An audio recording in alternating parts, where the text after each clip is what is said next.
Hello and welcome back to my channel and to my series where I talk about Final Fantasy VII. In my last two video essays, I went over Tifa's and Aerith's friendship and how it was treated in Remake and Rebirth. I got a lot of comments about these two beloved characters, with many excellent points about how they subvert common tropes of female characters. That inspired me to make a slightly different kind of video than my other two videos about these two heroines. So in preparation for this video, I researched the history of how their characters were developed in the first place, their personalities, their fashion choices. Yes, fashion does tell a lot about a character. Their D&D classes, White Mage and Monk, and types of conflicts and story plot, and their roles as heroines in this, in order to really understand them more as characters and what the developers did with them intentionally in order to subvert certain tropes about female characters. So this video isn't so much of an analysis or breakdown of any of the games in the compilation in particular, but of their characters and tropes. If you guys like this type of video from me, please leave a like, comment, and subscribe, as I will probably make another video like this about other characters, since this was really fascinating to me. A few disclaimers out of the way before I start. There will be mentions of the love triangle debate, but under the context of the history of their character developments. This video isn't going to be an analysis of this infamous LTD, but keep in mind that I might share a little bit of my opinion on it where it is relevant, but I will keep that at a minimum. I do believe that there are subversions in the love triangle itself, but I am saving that for another video. So please be respectful in the comments about this and keep the focus on Tifa and Aerith as characters instead of the debate. I'm fine with healthy debates, but in order to maintain an environment of respect, positivity, and kindness on my channel, I will be heavily monitoring the comment section. If there is any hate towards the characters or towards each other for holding different opinions, your comments will be removed. If you persist, you will be blocked. This is a warning. With that out of the way, let's get into how Tifa and Aerith subvert different tropes with how female characters are written. Let's begin. We're in an interesting era of media regarding how female characters are written. A lot of that is due to the rise of modern feminism and companies trying to pander to the champions of that. More traditionally feminine traits of kindness, empathy, being nurturing, healers, and seeking love are being disregarded in favor of being strong, lacking flaws and struggles, doing what men can do and doing it better, and being perfect all the time. Or the Mary Sues. That has proven to turn off a lot of people, including myself, as it exposes a lot of problems with what is expected of women. Women are expected to be strong all the time and to look good while doing it. Women are criticized for wanting to look young, but are also criticized for aging. Women can't dress too conservatively or they are prude, but they can't dress too risque or they are a slut.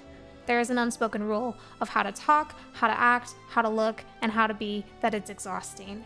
In essence, we're expected to be perfect, and that's impossible. Media can be a reflection of this, but if done right, it can expose these societal constructs in a very thoughtful way. Also, I want to point out that having feminine traits doesn't necessarily mean weakness. I find that there are a lot of very, very strong women in my life, and I consider myself to be strong as well, and we all exhibit feminine traits, and I believe that to be strength. Anyways, that's an aside. I feel like this is very true in both Tifa's and Aerith's characters and developments. They both exhibit very feminine traits in the eyes of how society defines femininity, yet they also exhibit very strong and powerful traits that could be defined as masculine by society. And they both do so in a way that is very realistic and nuanced. In essence, they feel like real people that a lot of real people relate to. That is the major reason why Tifa and Aerith are listed as two of the most influential heroines in the history of games. Most players can see pieces of themselves in these characters. In fact, I see many aspects of myself in both women. The fact is, we can't relate to a Mary Sue. A Mary Sue is too perfect to be real, as no real person is perfect. They have no flaws to juxtapose their strengths, so the impact of that is lost. Whereas we can see a flawed character and how they use their strengths to overcome said flaw, which in turn inspires us to use our strengths to overcome our flaws, obstacles, and circumstances. So a lot of females in the media in the year 2024 going into 2025 missed the mark because of failure to convey this. So it's really interesting that in the year 1997, Squaresoft released a game that not only had one powerful heroine, but two. This was something that was truly ahead of its time. Now, with Remake being out in 2020 and Rebirth being out in 2024, their stories and characterizations are even more powerful, fleshed out, and relatable. It's now more blatantly obvious what a truly powerful female character really is. But to really understand how the gaming world gained two of the most iconic heroines in video game history, we have to go back to the beginning. The year is 1994. Final Fantasy VI was out, and the team started working on 7, which was originally planned to be another 2D game. There were many ideas early in development that became parts of other games that were being worked on around that time, like Chrono Trigger, Parasite Eve, and Final Fantasy VIII. Other games took priorities. The development was postponed until 1995, and then it was intended to be a 3D game. The biggest idea that stuck around from early development was the death of one of the characters in the party. This idea was a combination of Nomura's ideas, Nojima's script, Katase's direction, but also series creator Hironobu Sakaguchi's way of thinking about the importance of life and death, since his mother passed away during development of Final Fantasy III. He wanted to explore the theme of life in a mechanical way in order to deal with the mental shock of death. Thus, the idea of the life stream was born, and the decision to kill off a major character was crucial to the plot of the story. In early development, Tatsuya Nomura designed 3 characters for the main party: Cloud, Barrett, and a heroine that had Aerith's design but Tifa's name and personality. Specifically, the name was derived from Jewish mysticism, Tiferet, which is one of the 10 attributes of Sephiroth, or one of God's powers made manifest. Tiferet is the one that is attributed to balance, beauty, spirituality, compassion, self-sacrifice, and miracles. Both women definitely embody these attributes, but in very different ways. But more on that later. The team debated on who was going to die, Aerith or Barrett. Ultimately, they felt that if Barrett was killed off, that it would be too predictable, so they decided on Aerith. It was then that the developers decided to split the heroine character into 2. Thus, Tifa and Aerith became 2 separate characters. Tifa is the beginning of the word Tifereth, and Aerith is the end of the word. For the sake of organization, I'm going to go over Aerith's development first, starting with her full name. Aerith's name was to sound like Earth because of her connection to the planet. Her last name, Gainsborough, comes from the name of the French singer Serge Gainsbourg. Pardon my French pronunciation if it was incorrect. The name translates to a clever or crafty person from the city. This is the first subversion of her character that I want to talk about. She has a very conservative, innocent, and almost naive appearance, but the reality is the opposite. Since she has lived in the Sector 5 slums for most of her life, she knows how the world in the city works. She is street smart and can see people for who they really are. This character trait was a very intentional subversion. Early in development, she was intended to be Sephiroth's sister, and that is why there are similarities in their character designs. At one point, Sephiroth was changed to being her former lover, and then late in development, that was changed to Zack. What does remain from this is the connection of Sephiroth and Aerith, as they are foils of one another. Sephiroth thought he was an ancient, but Aerith is the actual ancient. Sephiroth wields the black materia, while Aerith wields the white materia. After her death, she fights Sephiroth from the livestream. Aerith is tied to another Sephiroth, that of Chesed, which is the concept of healing the world and man's responsibility to do so. Those who embody Chesed go above and beyond that which is normally required. It is the first Sephiroth of action, like how she takes the initiative to go alone to summon holy. This very much describes her character in general, as she is usually the one to take action and initiative in her relationships. In Judaism, the Torah begins and ends with Chesed. Likewise, the OG begins and ends with seeing Aerith. Learning this background made me understand and appreciate what the developers did with her character artistically. More than anything, it showed me just how thoroughly intentional they were with her character. Aerith's personality is a very open one. She's very honest, talkative, spunky, and upbeat. Optimism runs deep in her character, which translates to how she treats others. She's quick to be supportive of others and cheer them on. She sees the good in people, but that doesn't mean that she's blind towards evil. Quite the opposite, really. She doesn't like to resort to violence, but will defiantly stand up to others if needed. At times, she can be headstrong when she is told not to do something that she wants to do. People who know her well know that there is no talking her out of something she has decided to do. Despite this stubbornness, she is willing to try new things and have adventures. The essence of her character is a desire to have freedom and become independent. Her open and full of life personality endears her towards others, and she makes friends very easily. We can see this especially with Tifa. She is also very naturally flirty with Cloud and Zack. Her open personality helps with Cloud's closed-off persona, and she can see through his bullshit. That doesn't mean that she knows and can see the real Cloud underneath that. She never meets him, as he hasn't even found his real self until after the live stream sequence, which happens after her death. I wanted to make that distinction. Knowing that someone is putting up a front and calling them out on it isn't the same thing as knowing that person without the facade there. All this to say, her personality and all the things that make her very likable and relatable makes her fate all the more tragic and felt. This is another subversion. Final Fantasy VII isn't meant to be a fairy tale. It's meant to be more grounded in dark realities. Often in life, people die suddenly and undeservedly. The tragedy lies in the loss of potential and causes us to create what-if scenarios about if the person had lived. Safe to say, Aerith's death was very effective because of how strong her characterization is. We can look at it as she didn't deserve to die and had so much life she wanted to live. That loss makes it more potent. Also, it's knowing her background as the last living Cetra. She lost her mother and didn't really have friends growing up. This can also be seen as a subversion of her personality and sort of a foil to Cloud and Tifa's characters. Cloud didn't really have friends either and was an awkward loner boy who eventually developed a colder and closed-off personality due to trauma. It's more complicated than that, so I will definitely make a video about this later. Tifa had many friends growing up, but she is shy and reserved. Aerith finally made dear friends in the last week or two of her life, and tragically she dies for the sake of the planet and their future. This was very bold of the developers to kill off a main heroine with a tragic backstory who had never lost her optimism and was the last of her race. All this information makes her death, her Tiferet of self-sacrifice, really fucking effective and potent. So much so that here we all are, almost 30 years later, still talking about it. Now on to Tifa. I've already gone over what the Tifa part of her name means. Lockhart is a reference to both her reserved character and how she hides her feelings from Cloud, until they both confirm their feelings in the live stream and under the high wind. But don't just take my word for it. This is literally confirmed by the devs in the Ultimania, but I'm not going to go deeper into this in this video.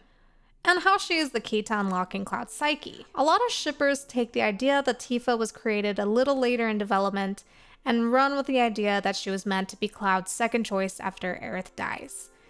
I believe that to be a really bold misunderstanding. As I've already stated, both Tifa and Aerith existed early in development as one character and were split into two after it was decided that Aerith would die. Two characters were created so that Tifa could play her role in the story with the internal conflict after Aerith played her role with the external conflict. More on that later too. Tifa's name and personality traits were kept from the early development period. She is empathetic, intuitive, reserved, and motherly. The self-sacrifice of Tiferet is applied to her character internally, whereas it's applied to Aerith's character externally. What I mean by this is Tifa often sacrifices her feelings for the sake of helping everyone. In fact, she rarely talks about her own feelings, which makes her vulnerability with Cloud more powerful. Tifa is also a foil to Aerith's personality as she internalizes everything and thinks of every possible outcome and consequence before acting. This is why a lot of people misunderstand her when it comes to the Nibelheim incident and not communicating with Cloud about the discrepancy of his account compared to hers. She takes the time to become certain of her own recollection as she almost died then and went into a month-long coma. But she is also considering Cloud's very fragile mental state and is trying to be careful as she doesn't want to lose what's left of him. He is not only her first and only love, but also the last tie to her past. She lost everyone else but him, and during the game she is slowly losing him little by little, which is what she fears most. She's trying to help keep together what is left of him. You don't just spring on somebody that their memories and perception of reality are lies when they are in a fragile condition like that. That would be absolutely cruel and completely against everything in Tifa's character. Her reserved and empathetic character doesn't prevent her from taking aggressive action towards others who deserve it, like Rakesh, who, in Traces of Two Pasts, took advantage of her medical bills in order to deal with his gambling debt. I will talk about this in my Traces of Two Pasts videos. Those are coming, but I'm still grabbing footage. How she interrogated Don Corneo and her slapping match with Scarlet. She defends herself, but she does so in order to not inconvenience others. She is very self-critical and constantly pushes herself to be better. Similar to Cloud, her traumas really impacted her personality. The death of her mother started her on her path to becoming more reserved. Then Sephiroth burned her village, killed her father, and when she finally made a new home in the Sector 7 slums, after much hardship, Shinra dropped the plate on her second home, which killed most of her new friends. Thus, she harbors anger and wants revenge against Sephiroth and Shinra, and knows she needs to do something about it, so she joins Avalanche. However, this puts her at odds with her character of how she thinks through everything before acting, and Avalanche's drastic plans to bomb the reactors. This causes a lot of tension and inner turmoil in Tifa, so much that she feels trapped. With her friendships, she does have some sort of dependencies, but I don't necessarily see that as an inherently bad thing. It is in human nature and DNA to want to have a community, to have both give and take in relationships, and is how we have survived as a species. However, she is aware that she seeks validation and wants to be liked by others, and does want to change that about herself. Tifa's traits make her an equally relatable character to Aerith, but for completely different reasons. That was definitely an intentional subversion and foil, but it is also part of what makes them really work as friends. I definitely went into the specifics in my videos where I focus on the friendships, so please watch that if you haven't yet. Regarding romance, Tifa is again the opposite of Aerith. Tifa has always been very desirable to men, both in-game and in the fandom. Of course, some of that is due to her appearance, but it's also her empathetic and caring personality that draws people in. She appears like a stereotypical cool girl, but that is subverted by her lack of self-confidence. Growing up, Emilio and the other boys in Nibelheim who hung out with her were interested in her, but she didn't return that and only saw them as friends. In the OG and the re-trilogy, Johnny and Rude are very interested in her. During Barrett's resolution scene, it is revealed that she rejected flowers from a member of Avalanche. She only ever shows that she has feelings for Cloud and rejects the advances of others. When you put the personalities and the roles of these two female heroines, it makes sense why the initial concept of the female heroine was split into two different characters. Both Tifa and Aerith have unique ways that they contribute to the plot of the story and how their characters influence the rest of the party, especially Cloud. Now that I have gone over their development, their personalities, and how their backstory shaped that, I'm going to talk about something that I find to be really fun: fashion. Admittedly, I am very interested in fashion, and one of the reasons is because I find it to be a very fascinating way to show personality and character. Tifa's and Aerith's fashion choices are, you guessed it, very intentionally and very thoroughly thought out subversions from the part of the developers. I want to address Tifa's fashion choices first, as it causes the most discourse. Of course, I can't do that without addressing the elephants in the room. Tifa has been well endowed since she was young, and her body is in great shape due to her practice of Zangan-style martial arts. Of course, this is part of what gets attention from men, but that's also not her fault. For the sake of this topic, though, I will focus on how this influences her fashion choices. During the process of designing Tifa's re-trilogy design, the ethics department told the developers to, and I quote, tighten her chest as to not get unnatural doing all the intense action. So they opted for a tight black sports bra and a white form-fitting tank crop top. The skirt remained from the OG, which was originally something that Nomura pitched and had everyone vote on. Her outfit in general was meant to be realistic, and real designs for clothes and accessories were used as references. Her suspenders were actually inspired by those worn in the military, and her gloves were inspired by motorcycle and fighting gloves. Overall, her outfit is meant to be practical for her combat style and allow freedom of movement. Can you imagine Tifa doing a dolphin kick or her somersault limit break in a dress like Aerith's? No, that would be absurd and very impractical. But this practicality also applies to her character. When she first arrives in Midgar, she works day in and day out selling steam buns to pay off her medical debt. When she finds Seventh Heaven and starts working there, the owner dies, and she uses her savings to buy the bar and becomes its owner. She doesn't have the time or money to really focus on fashion. It's also very much in her character to focus more on others instead of herself. So this outfit being practical for what she does and her not having the personality or time to dedicate to fashion makes her outfit make a lot of sense. Her outfit is also a subversion. Even though I wouldn't call her outfit sexy, and admittedly I dress a lot like her when it's warm outside, and I'm a lot like her when it comes to romance. Her outfit does showcase her amazing body. Naturally, this causes a lot of simps to come out of the woodwork, which I don't blame them in a way. I simp after her too, but that's not why she wears what she wears. Clothing in of itself is not good grounds for judging someone to be a slut or a prude. In fact, I don't think anything justifies those kinds of judgments. However, stereotypically women who dress like Tifa that are portrayed in media act very flirty and are very sexual. That doesn't have to be an inherently bad thing, but it does become so when people tie those two things together and don't separate that. Then it leads to misogynistic conversations like, well, what was she wearing? In regard to actual sexual crimes, but I don't need to go into that. Safe to say, Tifa's personality and romantic style is a subversion of the tropes that surround female characters who dress in a similar way. She isn't shy to show off her body, but she has practical reasons for that, and she doesn't wear her outfit in order to attract sexual attention. I want to touch on her other outfits and the background of them because it's fun, but also adds more to this basis.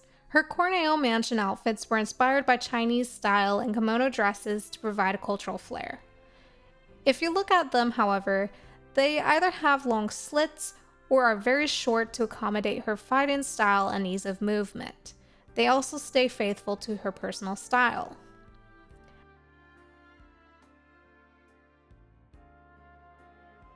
As a side note, they also match Cloud's dresses, but take what you will out of that. I can say similar things about her Costa del Sol beach outfits. They both show her personal style as well as practicality to her moveset, and their functionality as beachwear. Also, I want to draw your attention to her subtle use of purple. Purple is actually the color that represents Tiferet. Now we move on to Aerith. Again, this acts as a foil to Tifa, as well as a subversion of Aerith's character. In designing their characters for Remake, the developers made her look more Western-inspired, while Tifa was Eastern-inspired to show a contrast. I believe that this was also intentional, as there are stereotypes about Western and Eastern women that they were trying to subvert. In talking about Aerith and fashion, I need to bring up her childhood look, her fashion in Crisis Core, and then her look in the OG and the Reed trilogy. As a child, she wore a blue denim jumper with a teal turtleneck, white socks, brown shoes, and a teal ribbon. After she's adopted by Elmira, she wears a yellow dress, brown boots, and a pink ribbon. It's an interesting change from blues and greens to yellows and pinks. Or if you've studied color theory, change from cool colors to warm colors. In Crisis Core, she's wearing a blue and white dress with a pink cami underneath and white and pink wedges. In the game, Zack buys her the pink ribbon that she wears in her hair. In fact, he suggested that she wears pink when they go on dates. So the fact that she's wearing pink in the OG and the Reed trilogy is probably due to this. This mirrors her childhood too, with the change from blue to pinks, but I should also point out that there were splashes of pink here and there before she fully transitioned to pink.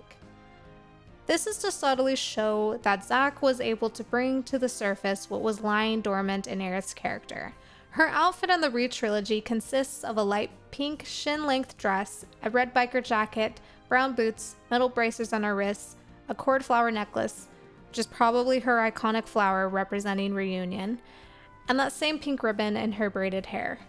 Her overall outfit is more conservative and feminine than Tifa's.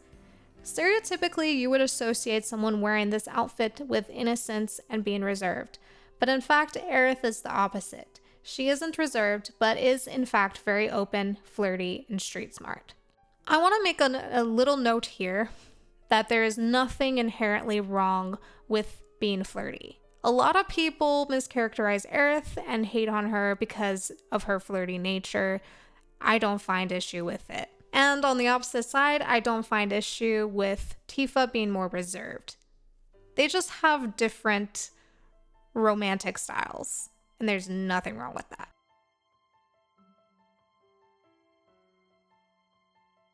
I want to briefly talk about her other outfits. Of course, the red dress for Corneo's mansion was based on the one in the OG. It's also my personal favorite. The other variants are pink. The first is a knee-length sundress with simple off-white heels. The second is a floor-length dress with an asymmetrical skirt and pink gladiator heels. These designs still show her personal and signature style, but a little less conservative, concerning that she has to consider Don Corneo's taste for the sake of the mission. Her beach outfits in Costa del Sol are again pink, but still reflect the more feminine and floral aspects of her character. They also feature ruffles, and one has a wraparound beach skirt. They still reflect her personal style, but also function well as beachwear, and are considerably more conservative than Tifa's.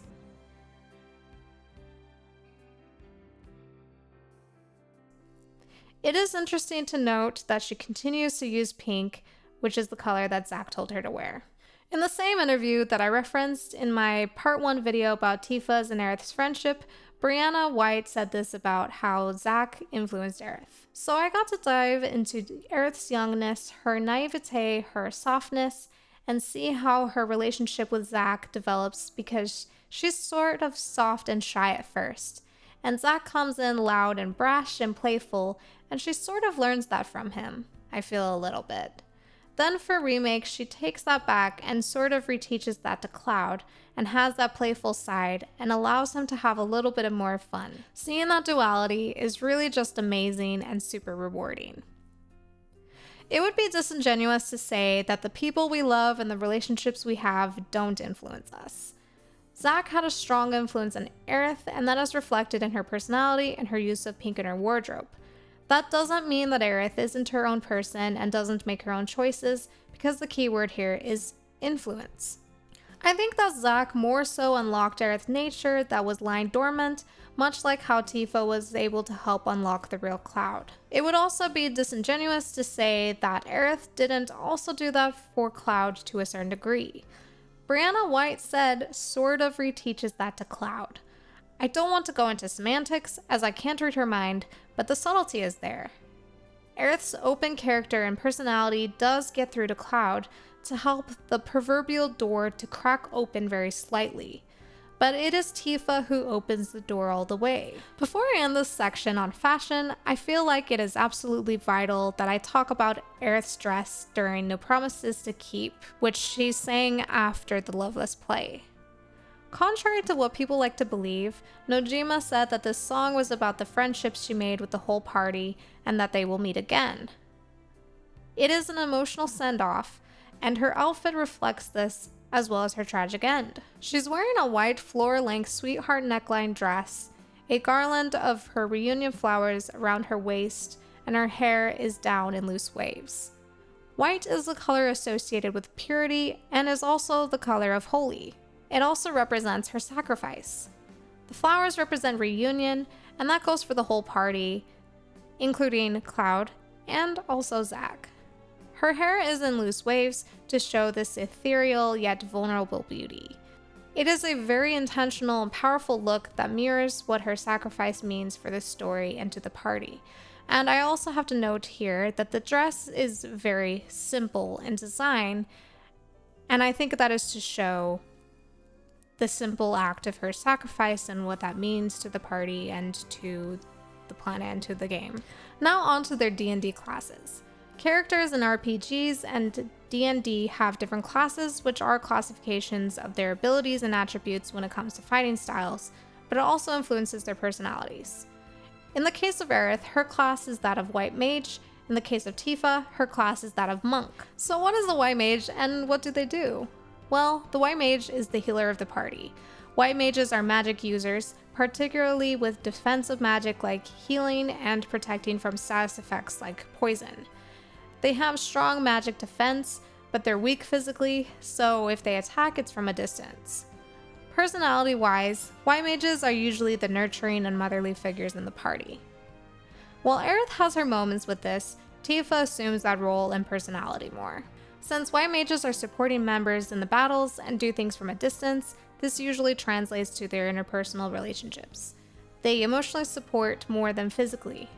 Again, Aerith is the opposite of this, and Tifa does this more. Now, what is a monk? Monks are the opposite of White Mages as they fight unarmed. They use martial arts and channel their chi to do physical damage. That means that they have to get close and personal instead of attacking from a distance. Magic is not their strong suit at all. As far as personality is concerned, monks are disciplined, spiritual, humble, minimalistic, and peaceful or balanced. Tifa does embody a lot of these characteristics, however, she's not completely balanced within and is struggling with the traumas from her past. This is something that Aerith is actually better at. A huge subversion that I need to mention is the fact that monks are usually men in RPGs and D&D. Tifa is obviously a woman, so I think that this is really cool. I should also mention that due to the physical nature of Tifa's fighting style, you would think that she would be direct when it comes to people and situations. However, she is the opposite. These are really fun subversions and dualities. So I have talked in depth about their characters, including the development history, personality, backgrounds, fashion choices, and their respective party classes. Now I want to really talk about their roles in the plot of the story and the subversions that lie therein. When talking about plot, a very important element is that of the conflict. Without conflict, there is really no story. Heroes and heroines are meant to help with resolutions of conflicts. So when talking about conflict, it is important to know that there are two main categories: internal and external conflict. There is actually a video called Narrative versus Plot, FF7's Illusionary Love Triangle by Dust Dread that I highly recommend, and recently rewatched while doing research for this video. He talks about this in detail using his knowledge and study of game design and narrative structure to give substance to his arguments. He goes into the differences between narrative, story, and plot better than I could ever even attempt to, so I will link his video in the description. In his video, he talks about how Aerith is the heroine of the external conflict of the game. To define external conflict is to set a character against something or someone that is beyond their control. External forces stand as an obstacle to the character. Tifa is the heroine of the internal conflict of the game. An internal conflict is where the character struggles with their own opposing desires or beliefs. It happens within themselves and drives their development as a character. There are actually 6 to 7 subcategories to these kinds of conflicts. 1. Character versus self. 2. Character versus character. 3. Character versus nature. 4. Character versus supernatural. 5. Character versus technology. 6. Character versus society. 7. Character versus extraterrestrial.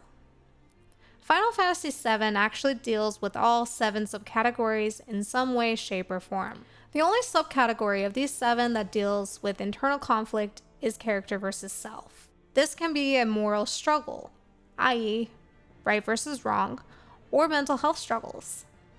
As we know, Cloud is dealing with a lot of mental struggles and is very fucked up in the head. And Tifa is the only one who can really help him sort this out in the live stream sequence, as she shares the same memories and traumas. Well, most of them. She also unconditionally loves him and has the personality that is equipped to help him in this area. That is why she is the heroine of the internal conflict. But she also has her own, but it is more of a moral one than mental because of wanting to take action against Shinra and Sephiroth, but her moral compass stops her from doing anything drastic. Aerith is the heroine of the external conflict, and she plays a critical role in the subcategories. Mainly a character versus nature, as she is the steward of the planet. Supernatural, as she knows her fate, and that knowledge is taken from her by the Whispers. Technology, as Shinra's use of Mako is harming the planet. Society, since Shinra wants to use her to reach the Promised Land. And extraterrestrial, as Genova is the cause of the destruction of Aerith's people and of the planet. Aerith's role as the last living Cetra and her unique abilities makes her the heroine of the external conflict. After she dies and wholly fails, she fights Sephiroth using the life stream and then helps heal the planet. Even though Tifa is the heroine for the internal conflict, doesn't mean that she doesn't help resolve the external conflict. She is an important part of the party and contributes greatly to saving the planet from Sephiroth, Genova, and Meteor. However, she is not the last living Cetra and doesn't have the abilities that Aerith has to commune with the planet and to heal it. However, she is the only one who can help Cloud with the internal conflict, and when she had to make the choice between him and the planet, she chose him. Similar concept applies to Aerith. She does help with the internal conflict within Cloud through her open personality. However, she doesn't share Cloud's traumas and past like Tifa does. They also have only known each other for a week and canonically don't have a lot of interactions alone together. On the other hand, Tifa and Cloud have known each other since they were children and have spent a lot of alone time together in the course of the game, canonically. Aerith cannot assume the role that Tifa does. However, she is the last living Cetra and is the only one who can use the life stream the way that she does at the end of the game. When she had to make a choice between the planet and Cloud, she had to choose the planet because that's where her strength lies. I want to bring up that these characters are way more than a potential love interest from a narrative standpoint to Cloud in the case of Aerith, and a love interest from a plot standpoint to Cloud in the case of Tifa. Again, please go watch the video from Dutch Dread as he goes over this in detail. It is easily the best video I've ever watched regarding this love triangle. Tifa and Aerith are characters that became larger than life as they have become so much more than love interests. They are crucial members of the party and agents in the plot of the story. Both characters are positive influences on the entire party and do so much to help save the planet and Cloud. They are very fleshed out with their backstories and personalities that they have become heroines not only for the story but for the players. They have very well defined strengths and weaknesses that are both relatable and inspiring. They were so well crafted by the developers in every possible aspect, like the ones I discussed in this video, to not only subvert expectations and stereotypes, but to create a legacy that is even more acutely felt nearly 30 years after the release of the original game. That is an incredible feat. As a woman, it makes me incredibly happy that since the age of 3, I have been able to have these two female characters in my life to help shape the person I am today. In a world of books, TV shows, games, music, etc. that misrepresents women and how nuanced they are, it really warms my heart that the developers of Final Fantasy VII did so much right in how they characterize not only one, but two heroines in this beloved game. It is one of the biggest reasons why this compilation of games is my favorite of all time. This is also why I made this video and my other videos about Tifa and Aerith. So thank you so much for watching. I thoroughly enjoyed making this video and doing all this research into the history of these characters from a developmental standpoint. I love history and allusions to things like mythology and how they influence media like games, so this really scratched a huge itch for me and made me love the game even more. Please like, comment, and subscribe. Let me know if you liked this kind of analysis from me, as well as what you liked most about how Tifa and Aerith were created and designed.